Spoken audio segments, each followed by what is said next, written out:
جاء عبد الله المحض وادعى الإمامة، ثم بعد ذلك روج فكرة أن ابنه هذا محمد هو المهدي، وأنه هو ذو النفس الزكية، وأن على الناس أن يبايعوه لأنه هو المهدي المبشر به في الأحاديث، وهو النفس الزكية المبشر به في الأحاديث.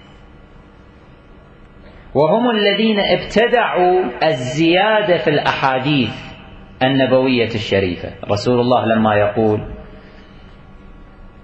ما مضمونه أنه سيملأ الأرض قسطا وعدلا، رجل من ذريتي يواطئ اسمه اسمي وكنيته كنيتي، أضافوا لها واسم أبيه اسم أبي، حتى يصير محمد بن عبد الله محمد بن عبد الله. هذه الزيادة التي تجدونها في روايات المخالفين جاءت من بني الحسن، من هؤلاء الذين أرادوا أن يجعلوا لهم مهديا آخر غير المهدي الحقيقي.